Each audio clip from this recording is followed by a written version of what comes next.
everybody. Welcome to the Fire It Up with CJ show. Today we have Bill Bennett, and we're going to be talking about his research and his new movie coming up on intuition. So welcome, Bill.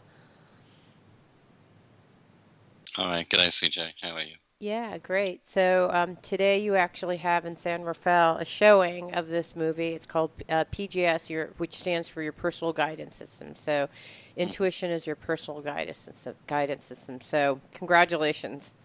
Thank you. Thank you. Yeah. Yes, it's a sellout screening, and in fact, the cinema has got onto us and asked for a second screening to handle the overflow of demand, which is wonderful. Yeah. So when you created this movie, what were you hoping to achieve? I was hoping to achieve something very simple, and that is to demystify intuition, because a lot of people don't really understand what intuition is, or they're terrified of it.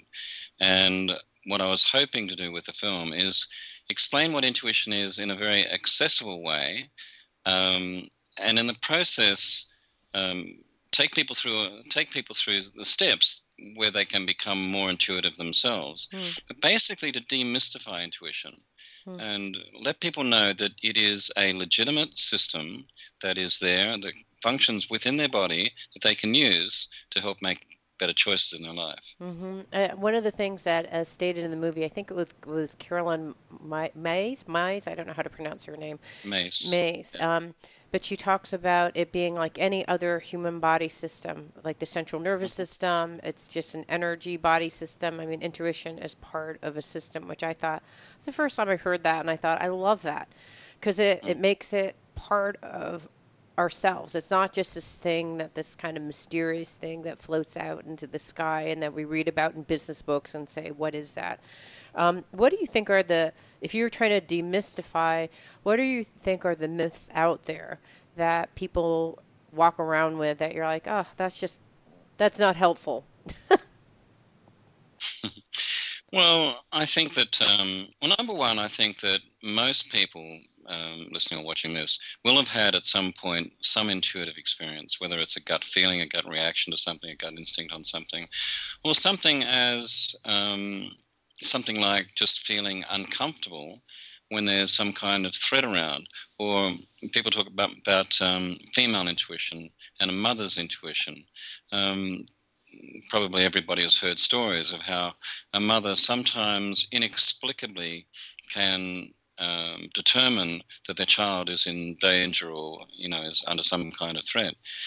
So most people, I think pretty much everybody, has had some kind of intuitive experience in their past. But a lot of people don't understand it. They don't understand how it works.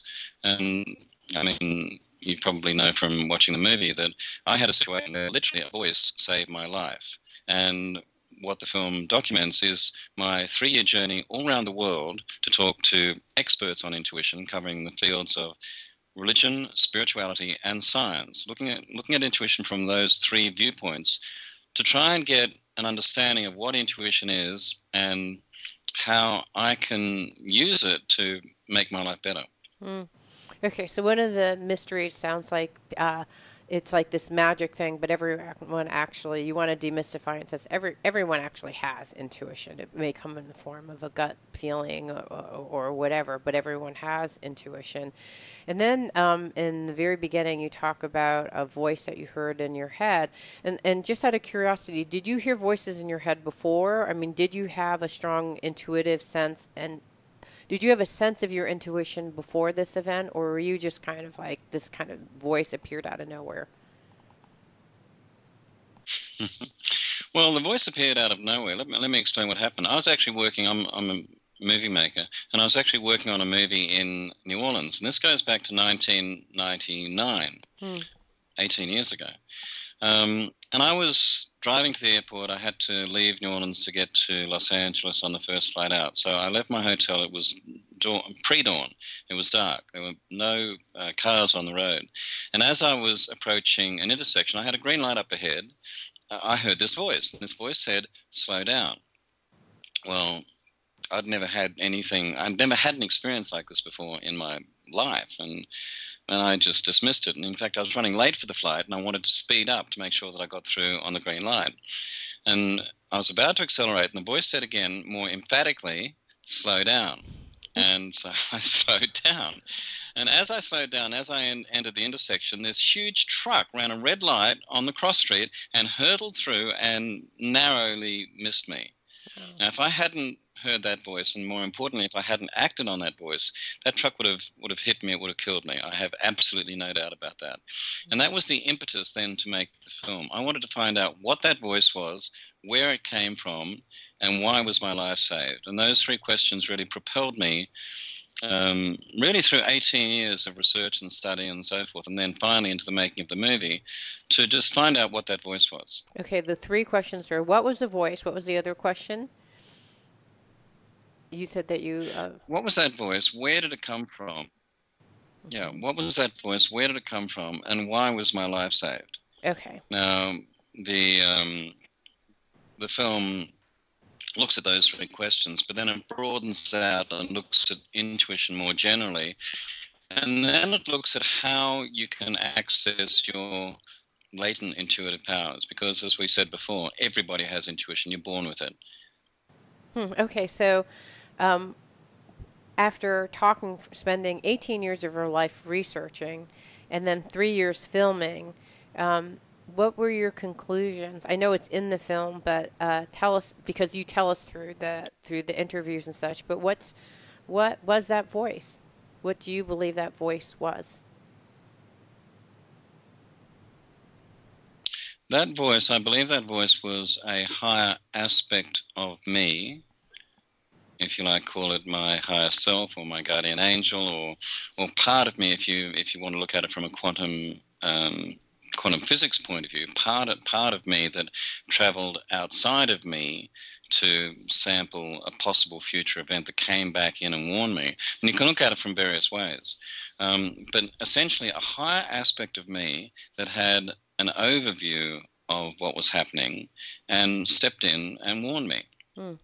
Okay, so that's what the voice was. And I think you actually, and during your interviews, they call it a higher self, a soul, God, a spirit guide, whatever it is. But in your conclusion is just a higher aspect of you came and warned you. That's what your conclusion is. Yeah. Yeah. And then... Absolutely. Well, sorry, CJ, what you've got to understand is this. My background is that I grew up in a family, both my parents were dentists. All my siblings ended up going into the medical sciences. I, in fact, started out studying medicine myself. I was going to be a doctor. So I grew up in a secular household that was very much evidence-based. You know, if you can't measure it or see it or touch it or feel it, or, you know, if it can't be scientifically validated, then it doesn't exist. I shifted from medicine and shifted across, in fact, into studying journalism. And I then worked for 12 years as a journalist at the Australian Broadcasting Corporation. It's like the Australian equivalent of the BBC. And that only strengthened my skepticism, if you like. So when I came to do this film, I had a background that was science-based, evidence-based, with a sprinkling, or more than a sprinkling, of journalistic skepticism. But what happened in the making of the film is that I did a fundamental change. And during the course of talking to these extraordinary people that have ended up in the film, I came to believe in things that are divine. There's another way to explain it. Divine. Yeah. Okay, got it. So what happens when you talk to your family, your dentist family, and you talk about there's some divine thing inside of me that's talking to me, telling me about my purpose and helping me throughout life? And they're like, anyway, Bill, like what happens when you talk to them about this? Yeah, well, you know, when it comes to Christmas time in Australia, we don't have Thanksgiving. We have Christmas when all the family gets together. Oh, they think I've turned weird. You know, they think I've turned nuts. And I, you know, so I keep the conversation on really safe ground, like talking about cricket. Okay, and keep away so from it. you have these friends, right? You Because have these. there's no way that I can change. Right, and you have well, actually, here's the question: you have a whole bunch of friends who are similar to yourself, probably starting off with kind of a a journalistic skepticism. You have a family that's like, prove it to me, show me the numbers, where's the evidence, which is hard to do with this stuff. So, if you were to give them having talked to them, when you do talk to them, what's the evidence that seems to shift their certainty that what you're talking about was crazy? Like, what's the thing that makes them change your mind? Well, number one, I can't change their mind, and they need to come at it when they're ready to come at it. And it may not be this lifetime. I mean, in the course of making this film, I now firmly believe in reincarnation and our ability to incarnate in the future and so forth. And it might well be that they're 5 or 10 lifetimes down the track because before they meet, Yeah. we have a common ground. But the other thing too, CJ, is this, and that is one of the things that I said that, I started out a skeptic and started out with this evidence-based kind of bias, if you like.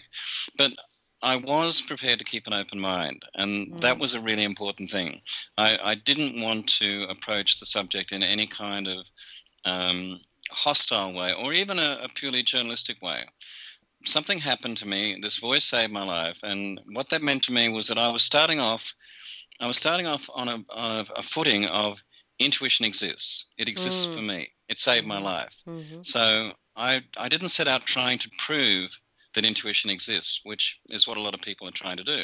I know intuition exists because I heard it. It saved my life.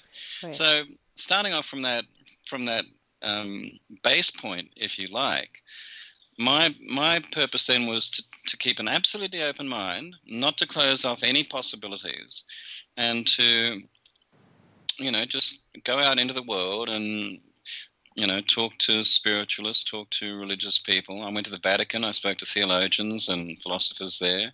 I went to India. I went to the Dalai Lama temple. I went to Bhutan and interviewed one of Bhutan's Buddhist grand masters. I spoke to the Prince of Bhutan. So I went really, really quite widely. But one of the things that kind of was a turning point for me was this. In my research, I discovered that science 160 years ago didn't know that germs caused illness. This came as a shock to me 160 years ago. And I did my calculations. That's like 5 or 6 generations ago. 5 or 6 generations ago, science didn't know that germs cause disease. It was only when Louis Pasteur came in and, started to definitely prove it, that then science came to this realization. So I'm thinking, all right, well, germs have always caused disease. So what else doesn't science know? This was one of the things that suddenly was a revelation to me. If science didn't know 160 years ago that germs cause disease, right at this point now, what else doesn't science know? And one of the wonderful interviewees that I have in the film is Dr. Dean Radin. Dr. Dean Radin is chief scientist at the Noetic Institute of Noetic Sciences. That's right. Now, he's one of the top researchers into human consciousness. And essentially what he said is this. He said, science discounts intuition because we don't have the instruments to measure it. Now, Louis Pasteur had the instruments in the lab, the lab work and infrastructure and so forth, to be able to prove that germs cause disease. But right at this moment, science doesn't have the instruments or the scientific paraphernalia to understand intuition, to be able to, there's research happening that shows intuition or indicates that intuition does exist. But, it was a breakthrough for me to understand that I couldn't rely on science, that there were things happening outside of science that, I quote in the film a line from Shakespeare, from Hamlet: "There are more things in heaven and earth than I dreamt of in your philosophy." And that became a very important statement for me. There are more things in heaven and earth than I dreamt of in your philosophy. So once I set aside the need for science to validate it, then a whole lot of possibilities then open up for me. It's funny. One of the people I've interviewed that you may have come across. I know you talked to the neuroscientist, Jeffrey Fannin, I think it was his name. He works with Joe Yeah. Dispenza, Mm-hmm. who is someone who actually has been trying to record brain waves, energy, all the heart. He has people wearing heart rate monitors and heart math, and he actually has recorded some things that are pretty extraordinary. Now it's the best that we can do with the equipment out Mm-hmm. there, but one of the things that I remember talking to him about is he said, I've talked to scientists. I showed them a sample of a brain wave of someone who's having a peak spiritual experience. And when they look at the brain waves of someone having those experiences, they should probably be like going to the emergency room because they think they're about to like have a seizure. Like they don't know what's happening, and they cannot explain the information that they've seen on all the scientific data that is being recorded, which is wonderful because it makes them say, "Well, I don't know. Like, what could that be?" But he said he reached the same point that you're reaching, which he said, "I'm just tired of trying to convince scientists that these things kind of like you either believe or you don't. Do what you want." I believe it. I have had my own personal experience, very similar to yours, to what you were saying. Well, look, you're absolutely right. And what I find quite interesting is the fact that science at the moment is trying to prove that intuition exists, and to an extent has proved that. With the work that Jeffrey's doing, Joe Dispenza's doing, and Dean Radin and others. But I come back to this very, very simple thing. I know intuition exists, and people who've had a gut reaction, gut feeling to something, they know intuition exists. One of the things that's happened with the making of this film is that so many people have contacted me and have told me similar stories to what happened to me. I heard a voice and it stopped me walking in front of a bus. Or I heard a voice and it told me to buckle up my safety belt just before I had a crash. These things. I'm getting account after account after account. And these people are saying intuition exists and it saved my life. And so what I'd be interested in science doing would be explaining why intuition exists. How does it work? Not the fact that it does work. That's what they're looking at the moment. But how does it work, and where does it come from? So basically, science trying to answer my three questions that I had in the making of this film. Now, as far as I know, science hasn't done that, and it's probably a long way off doing that as well. So in the meantime, I'm making a film and saying, hey, science exists, and this is how I believe it works. So, and you interviewed several different people to answer your questions. Where did it come from? And some people talk about it coming from like an energetic system. Some people talk about it from being like quantum physics. I mean, how would you distill to folks what you believe now, based on talking to the various folks that you talk to? Where do you think it comes from? Well, what I discovered, and look, I ended up over a 3-year period traveling all over the world. I ended up interviewing 76 people. And those interviews, there was no interview that I did that was shorter than 45 minutes. So they were quite extensive interviews. In the film, I have cut those 76 people back to 26 people and distilled everything. But one thing which I found really quite fascinating, and that is that, I mentioned that I set out to explore intuition from the viewpoint of science, religion, and spirituality. Essentially what I discovered in talking to all these people was that they were all basically saying the same thing. They were all just using their own particular language. So there was a commonality. There was an extraordinary commonality in what people were talking about and the way they were describing it. And this is the conclusion that I've come to, that intuition is a legitimate functioning system in our body, as legitimate as our circulatory system, our immune system, our hormonal system, our digestive system, and so forth. It's just that it works within the energetic realm. We are all energy. When it all comes down to it, we are all energy, and everything around us is all energy. And what intuition does is it works within the energetic realm, and it connects through our through our outer energetic realm into our inner energetic realm, through our chakra systems and prana, chi, ki, whatever you want to call it, but our energetic system within us, and that connects through then into our physiology. People talk about a gut reaction, and that's because the energetic chakras and center in your gut region is activated, and that activates then the cells in your gut region. It is a functioning, legitimate system. It's just that it works within the energetic realm, and science doesn't have the instruments yet to measure that, and so they discount it. Yeah, well, no, I think about, like, okay, why am I breathing? We have these autonomic systems within our body in which we are able to do things that we don't even know why or how they're happening. They're just happening regardless of us knowing. At one point, before we studied the central nervous system, before we studied all these different things, all these systems within our bodies, we just didn't know.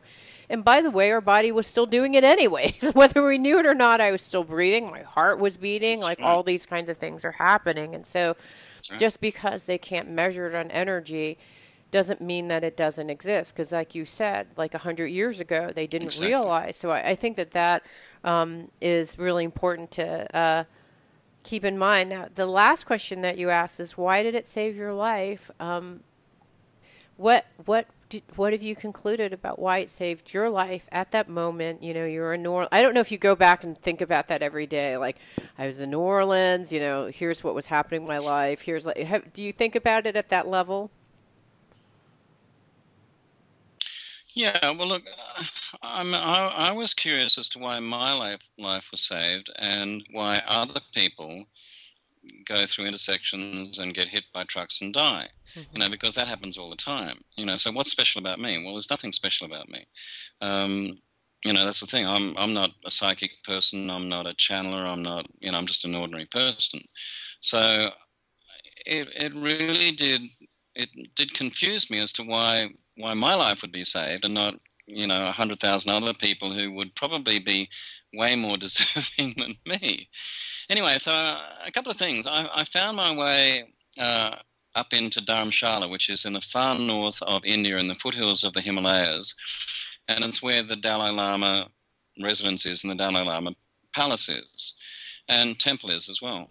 And I interviewed a very knowledgeable Buddhist scholar. And what he said to me was, I asked him that question, why me? And he said, what he believed is that essentially I had good karma from previous lives. And I'd accumulated a bunch of brownie points.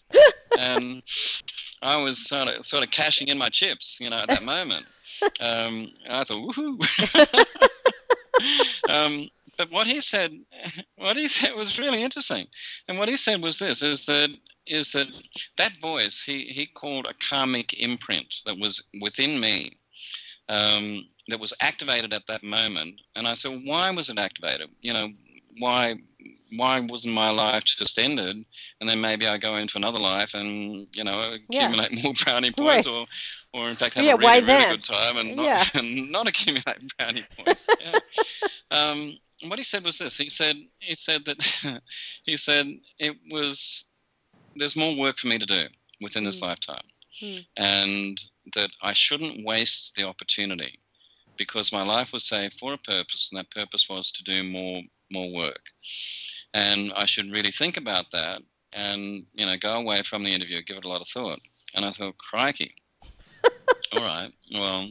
No pressure. I've got, I've got the ultimate get out of jail free card. And CJ, what the conclusion that I came to was that the work that I had to do was to make the film. That was the work that I had to do.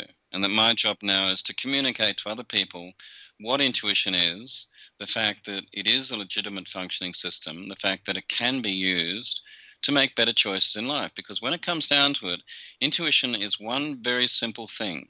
It's a messaging service.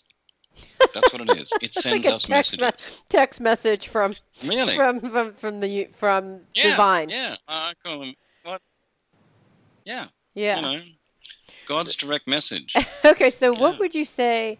Mm. When I because I do this radio show, I interview all sorts of people who are psychics. I've interviewed Paul Selig. I've interviewed James von Prague, who you had, and all these different people I've interviewed. And throughout them, I'll always ask, like, okay, can you give me a psychic reading about, or they'll say, whether I want to or not, they tune into my energy, right, beforehand. And they'll say, oh, you're very intuitive.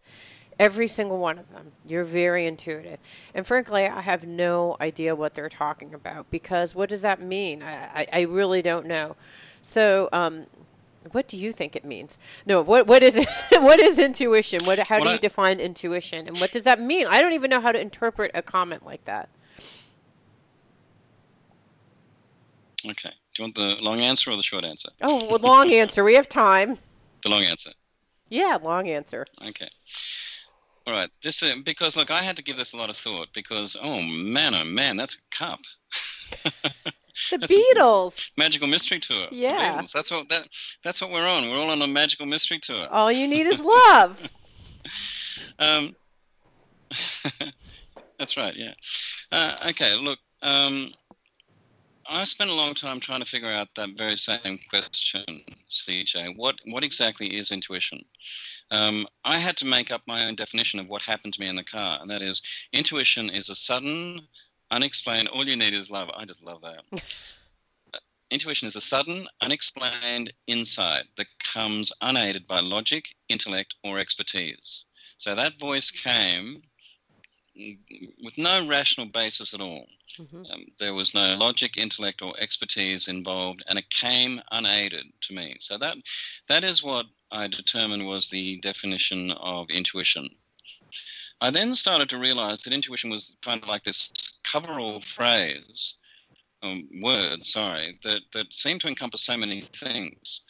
And I then started to think of all the different types of intuition that people talk about. So I then worked out in my head that there were three categories of intuition. The first is survival intuition. Survival intuition is the intuition that a mother has for the well-being of a child, or the intuition that we feel as we walk down a dark alley and we sense danger, or it's the hairs rising on the back of the neck and this kind of thing. So that's survival intuition. That's an intuition that is designed very primitively, animalistically, to keep the species alive. The second category is what I call cognitive intuition. Cognitive intuition is based on expert knowledge and past experience. So that's the intuition a CEO would use when he makes a sudden, he would call it like a gut instinct decision on a very, very complex issue. He goes, right, this is what we do. And what he's doing is he's pulling up what I call subsumed memory recall. Forgotten knowledge that is deeply buried within him, that he doesn't even know he has sometimes, but he's able to call it up instantaneously. But it's based on prior knowledge, prior experience, forgotten knowledge. For instance, the janitor in that corporation wouldn't be able to make the decisions that the CEO makes because that janitor doesn't have that expert knowledge that the CEO has. Right. And scientists use intuition to make their major breakthroughs. So that's cognitive intuition.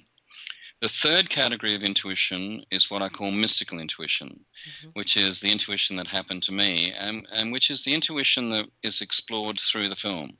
And that is intuition that cannot be explained rationally or logically. Mystical intuition comes to us in dreams. It comes to us in coincidences and synchronicities. It comes to us as a voice. It comes to us as precognition, as flash forwards of something that's about to happen, deja vu, this kind of thing. It is truly mystical, and it cannot be substantiated logically or rationally. And so those are three categories of intuition. So when Paul Selig and James Van Prague say that you're very intuitive, to me what that says is that you have developed what I call your intuitive muscle. Everybody has intuition, but a lot of people haven't used it or are terrified of it. And so what they've done is they've buried it. And in burying it, what's happened is that just like any muscle, it has atrophied through lack of use. Mm-hmm. But you're using your intuition all the time, and you use it as a broadcaster in what you do, and probably throughout your life as well, and probably in ways that you don't even realize, you don't acknowledge, you're probably not even aware that you are using your intuition all the time. What that means is that your instrument, your intuitive instrument, is highly tuned. So when they do their psychic readings of you, what they're determining is that your intuitive muscle, your intuitive instrument, is finely tuned, well developed. That was a long answer. I love that. That is the best answer that I've heard, because when I even ask them, they're like, I don't know, I think it's, like I don't really get a clear answer. But that was actually, I loved how you broke it out into those three things, because I think I have all three, because I've actually had the survival ones where I just know, I'm like, I'm not supposed to do that. I don't know how, but I'm just not going to do that, because my life could be in danger, or something bad's going to happen. So all those three things, and I think the mystical one happens all the time, and I react to it. So I honor. So I hear the voice. I see the signals. I see the symbols, and I then listen, and you had to stop, listen, act, reflect. I can't remember what the steps were, but I'm doing all those things. What are the steps for people who actually want to kind of see, when they hear a voice, what were those 5 steps again? Well, one of the towards the end of the film, I asked the question, well, how can you tap into your latent intuitive powers? And there are 5 steps: stop, listen, ask, trust, and follow. Now, we first got to stop, because we're so busy, and we surround ourselves with so much distraction and clutter, with our cell phones and social media and the busyness of our lives and so forth. Our intuitive voice gets lost in all the busyness and all of the noise around us. So first we've got to stop, and then we've got to listen. And at times we have to ask. We can do that through meditation or contemplation, or just going for a walk on the beach, or going for a swim, or going for a hike in the woods or something, or up a mountain. These are times when you can tap in. Having a shower in the morning is a really, really, great time to tap into, where you just stop and you just unplug and you allow those intuitive signals to come to you. But the next one, trust, is the big one, because most of us, if we do get these signals, then for us to trust those signals and run with it, well, that takes courage, because often our intuition is saying, no, don't go this well-trodden path, go this wild, woolly, stormy path, and you've got to trust that everything's going to work out.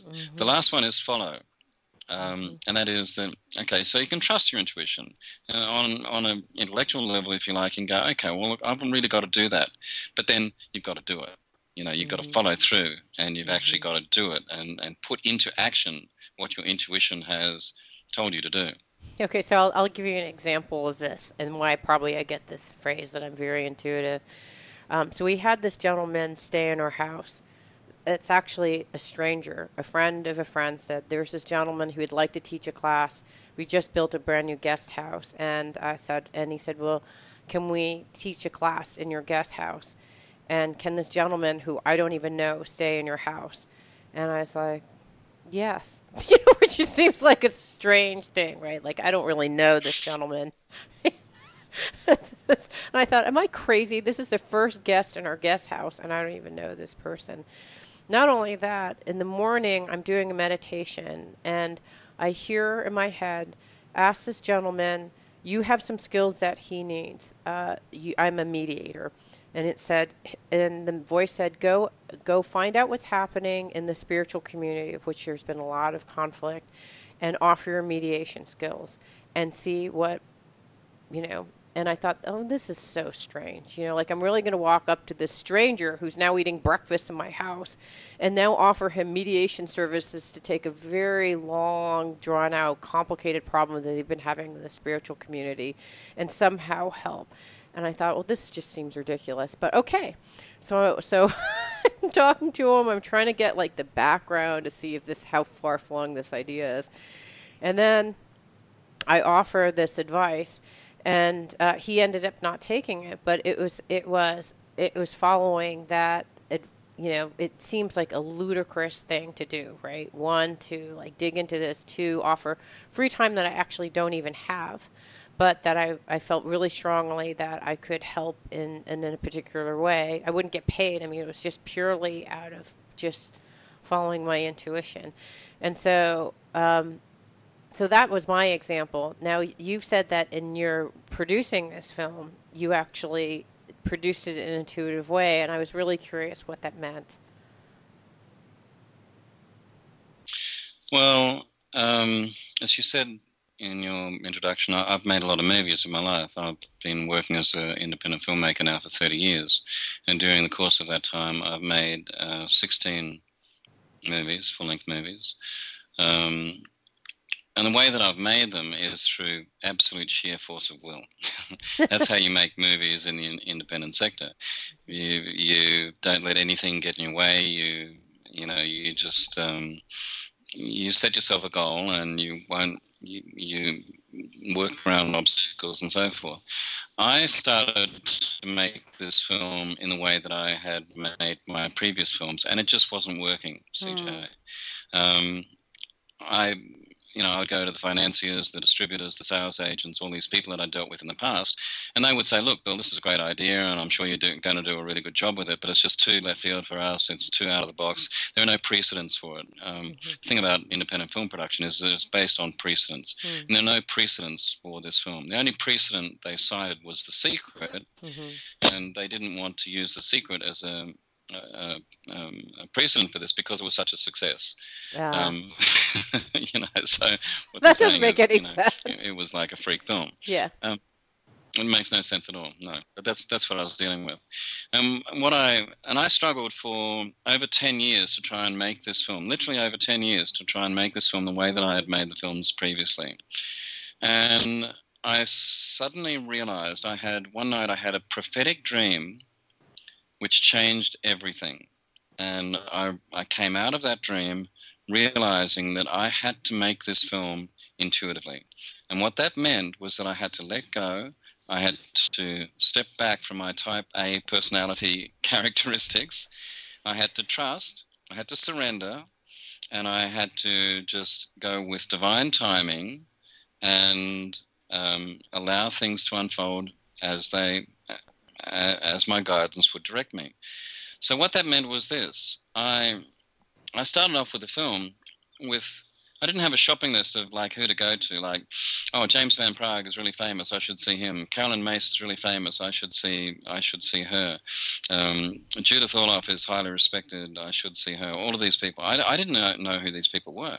Right. I mean, I'd never heard of James Van Praagh. I think I kind of had knew a little bit about Carolyn Mace. But I never had, like the top 25 experts in intuition, and I would tick them off one by one. What happened was I just knew intuitively, that I had to start filming in India. I went to India, and I found my way to this extraordinary place on the Ganges where I met, probably best described as the Hindu equivalent of the Dalai Lama. The Dalai Lama to Buddhism, this man was the Hindu version of this. He was a saint, an extraordinary man. And really from that point on, everything changed. He said, well, you should go here, you should go there. And then I'd go to that place and they'd say, well, you should talk to this person here. And one thing led to another, and that led me to the Vatican. I'd tried for about 12 months to get into the Vatican. I had a chance meeting with a fellow who'd been a photographer, the official photographer of the Vatican for 15 years. I was sitting opposite him at this table, and he got me. So what I started to understand was that I was being guided and led, and that all I had to do was really trust in the process. As I say, let go, relinquish control, and trust that I would be led to the right people.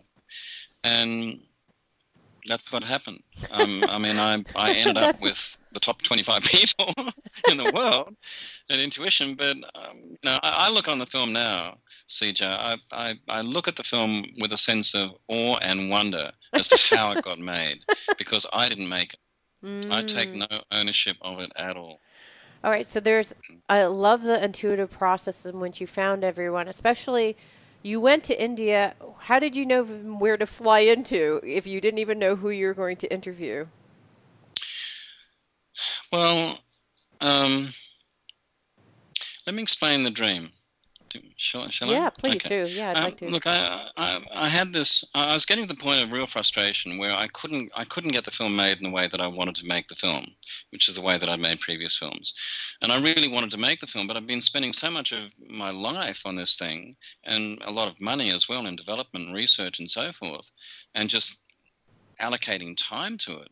Um, I knew that there was a decision point coming. I had this. I went to sleep and I had a dream, and the dream was absolutely unequivocal. And the dream told me that I had to make the film immediately. I had to make it with no resources. I had to what I call jury rig it. Just go out and buy my own camera, not wait around for the big crews that I had on previous films and the big budgets that I could draw down and so forth. Just go out, do it on my own dime. Um, start filming, get sound gear, skill myself up so that I could do it myself, and just start. But the thing about it was this: I came up out of that dream. It was like a caricature. I kind of like sat up immediately, awake, bolt upright, awake, with my eyes like this, going, right, I get it. Okay, I'm being told this. It's absolutely clear directive. But here's the thing: I looked across at the bedside table, and I looked at my clock, and it was 4:44 in the morning. Oh, I thought, wow. this is weird. So I had my iPad right beside me by the bed, and I Googled, what does 4:44 mean? Well, up came entry after entry after entry, and I think the first entry was Doreen Virtue. And what it said was this. It said that at this moment you are surrounded by your angels and archangels, and they are urging you to move forward with your endeavor and know that you are protected and guided. You have to use your inner wisdom and your intuition. It said intuition. And if you follow this path, it will lead you to success, but know that you are protected and essentially that we've got your back. Wow. So I'm there lying in bed, right, at 4:44 in the morning, having read this, having woken up straight out of this dream. I'm thinking, what do I do? Because I didn't believe What in do I angels do? at that point. I do now, but I didn't. Yeah, what do I do? Okay. I wasn't an angel guy. Right. Okay. I don't go to bed with crystals by my bedside. I'm not an angel iPad by my guy. bedside. Okay, so you're not an angel Yeah. guy. So what do I do? Okay. I had two options. One was to run with it and go, okay, well, I'm gonna run with this and I'm gonna become an angel guy, I guess. And the other is just to put it down to some crazy coincidence and go back to sleep and and wake up the next morning and just probably forget about it. Right. And I decided at that moment that I would believe it, that I would that what had happened was just too bizarre, too surreal for me not to believe it. Wow. And I believed it, and that was a major turning point for me in the making of the film. And having then accepted that, I just knew intuitively that I had to go to India, and Bombay sounded like an exotic place, so I went to Bombay. Because really, to me, everything. Yeah, that to me seems like the critical point, right? Because that was the thing that you're like, all right, I have to decide, and I'm going to go to India. And then after that first step, then it's like the guy from India said, go talk to this other person, and then it kind of followed on. So what happened? Okay, so there, and I know because I try to use my intuition when I'm going through a creative process as well. So you're following the flow of life and finding these incredible experts. How did you use your intuition in knowing how to edit it together, or is that where that stopped and the part of you that was the expert in this area just took over, or is it what was the process in creating the film itself and producing it? Well, that's a really good question, because I came back after shooting 76 interviews. I had over 120 hours of material, which I would have to bring down to 90 minutes. In fact, the film now runs 83 minutes. And I didn't have a clue what to do, CJ. I had no idea what to do. And I'm an experienced filmmaker, and I made a lot of movies, and very early on in my career, I'd made documentaries. So it's not like I don't understand the storytelling process, but this absolutely flummoxed me. So I basically started to go through every interview and just pull out grabs that that felt right and that that were saying something and so forth. Then I went through a very complicated process. Breaking down the interviews took 6 months. Wow. Just breaking them down into what I called bins. Mm-hmm. So, like there was one bin on the third eye, there was one bin on the pineal gland, there was one bin on, is there God, right. All this sort of stuff. Yeah. But essentially what happened was this. I decided that I would, with this editing, that I would edit energetically. Wow. On one level, I was editing for content, of course, but a big, and it's quite different from the way I've approached any other film. I did the edit based on the flow of energy throughout the film. Wow, interesting. And that was a revelation to me. And I said to the editor at one point, I'm not making decisions, I'm feeling decisions. So that was a really important. Basically, I had to honor the process that had led me to that point. The process of accessing my intuition and trusting my intuition had led me to those people. It led me to the door of the editing room, and now I had to honor that same process and follow that through into the editing. And it was difficult. It took me nearly 2 years to edit that film, and anybody who knows filmmaking knows that that's a long, long time. Can I just say one other thing? And that is that people talk about ego being a bad thing. Paul Selig talks about the small self, and a lot of spiritualists say that we've got to get rid of ego. I actually think that ego is terribly important because ego can work hand in hand with intuition.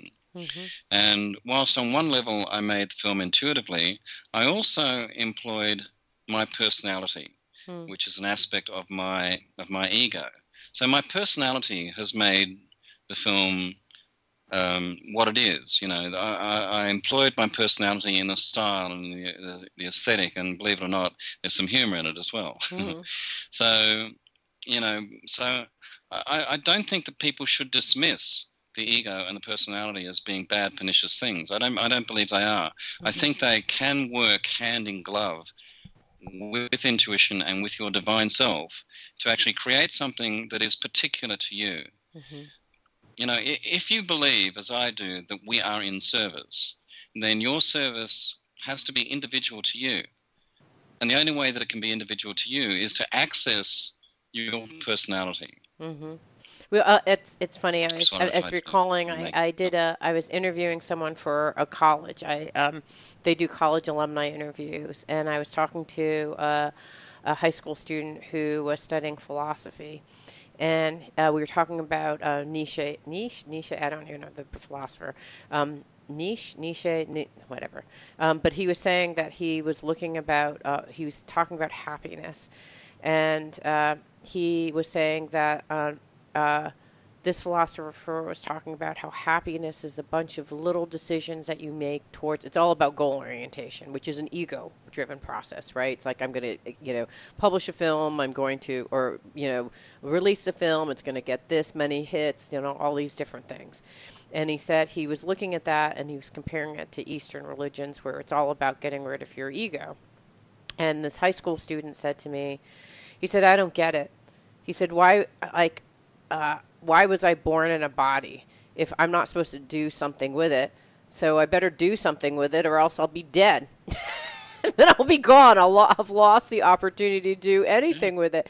So I think that there is some truth in that as well. It's kind of a middle path between those two, right? The same ego can actually create suffering, but then at the same time, we are individuated in a body for a particular reason.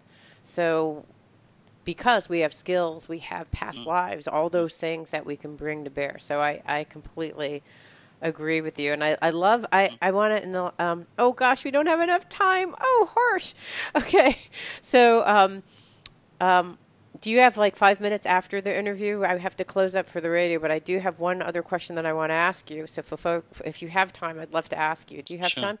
So afterwards, for folks, go on to YouTube, Absolutely. the Fire It Up with CJ show on YouTube, because I want to ask what it means to edit it by feeling, because that to me sounds really interesting, but I don't know what it means. So thank you. For those that would actually like to find out more about the film, can you tell us about how they would see the film in their area? Sure. The best thing at the moment, the film is being screened in what's called pop-up screenings, theatrical on demand.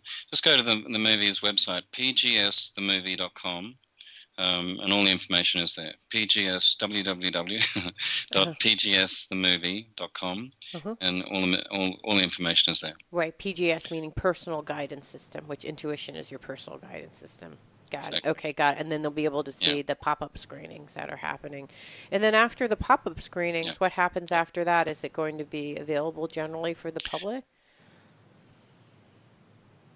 Exactly. So later in the year, probably midway through the year, the film will come out on Apple iTunes, Google Play, Amazon Prime probably. So these services, so people will be able to rent it or download it and buy it. Yep. Excellent. Thank you so much. Rent it or download it and buy it. Yep. Excellent. Thank you so much. And for folks who want to hear the answer to the question, please tune in. Thank you so much. The question, I'm really curious about what you mean by editing based on the energy. So is it how you felt when tell me what that felt like, or what that means. It's hard really to describe, but okay. So when you look at something like let's say it's a 90-minute movie, it's 83 minutes. In any dramatic structure, of course, there are highs and lows and so forth, and all of that is plotted, and that's essentially in the screenplay of the movie. Traditional movie, drama and so forth, romantic comedy or a thriller or hero movie, comic book hero movie or whatever. In a documentary, it's different. There were times when I made decisions that went again. I mean, normally in a documentary, you cut for content. You purely and simply you cut for content. There were times when I didn't cut for content, that I cut for energy. I mean, always I cut for energy. And the reason that I left 50 people on the editing room floor was not because they didn't have the energy, but the energy wasn't the right fit. One of the interviewees in the film I had dinner with last night, Michael Tamura, he described it as this tightly woven mosaic. He said he's never seen anything like it. And it is tightly woven. That's why it took 2 years for editing. But it's like a very, very complicated weave, but the weave is layered. And I'll tell you something, CJ. I wanted to make a film that, like, we've never seen before, and I would walk to the editing room each day, and it took me an hour and 20 minutes to walk the editing room. And what I would do during that walk is I would listen to podcasts, because I've become quite fascinated by the way podcasts in an audio form are changing the way stories are told. The most innovative podcasts, This American Life, Serial, there's a lot of them, S-Town. And what I was fascinated with podcasts on an audio level, in the way that they layered information, I thought, how can I translate that to film? How can I translate this to my movie? The way this information is layered and the unconventional, unorthodox ways that storytelling is happening in a podcast form. And so that's what I did. What did it feel like? When you look at the final version, when you look at the final version, what does it feel like to you? What does the energy feel like to you? Well, it changes, but essentially, I mean, Michael Tamura talked about it last night. He said there is a vibration that comes out of this movie that goes beyond just the mere words or the mere people itself.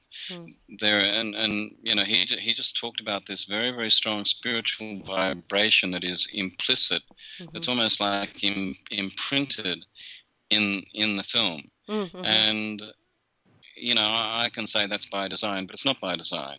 I mean, I just had to allow myself to be open to the energies that, you know, that came to me, and then put that into a cinematic form and trust that those decisions were the right decisions. So, you know, I mean, on one level, you've got to look at it, of course, creatively and analytically and technically. But on my job, I saw in the making of the film, I said to the editor at one point, I'm just the tiller man. I'm in this vessel, and I'm the tiller man, and I'm holding the tiller. And my job is to keep the vessel off the rocks and the shoals and the reefs, so that I can deliver the package in this vessel safely to shore on the other side, or, you know, at the wharf at the end of the estuary or whatever. My job is just gently just guide it. And that's pretty much what I tried to do. At any point when I saw ego, my own ego stepping in, or my own sense of what I felt was important stepping in, I would check myself. I go, no, Bill, you're stepping outside of your intuitive guidance here. You cannot do this out of ego. Now, I'm talking maybe at cross purposes here, because I did talk about personality. But personality is the wrapper around the package, if you like. You know, it's the aesthetics of it. But the content, that freight, you know, that's in that vessel, that all came through listening and feeling to the energies that were guiding me in the making of the film. And I don't mean to sound boo-boo or anything like that. I mean, you know, I'm a hard-nosed storyteller. But with this film, I had to do that to honor that original commitment to make the film intuitively. Interesting. I love it. You know, it's I was thinking about, there was this gentleman that I interviewed, his name is Shepard Hoodwin, and he wrote a book about love. And when I was reading the book about love, I was in love with this book, and I was feeling so much love. And if you were to ask me, what is that book about, I'd have no idea. And I had a hard time recalling things out of that book, because it was a book where it was a deliverance of energy. It wasn't necessarily a book about content. It was the content, but it was also energy that was being delivered. So I'm wondering whether that's, I don't know, I'm just throwing it out there as a possibility of maybe what was happening is that it's, you know, there's energy that's being delivered, because all the people that you talk to have a huge amount of energy. Paul Selig, James Pragham, and I've interviewed them. I've had some of the guests that I've talked to like blow out lights in my studio. I mean, that's how much energy they have. It's crazy, but I'm wondering if that's what's happening too. I don't know. It's just a theory. Anyways, that was fantastic. Thank you. And good luck on your movie today. I'm really excited for you. Thank you. Yeah. Thanks so much. Thank you, CJ. Yeah. But thank you so much for the opportunity to talk about it. Yeah. It's gonna be great. I'm excited for you. Okay. Thank you. Take care.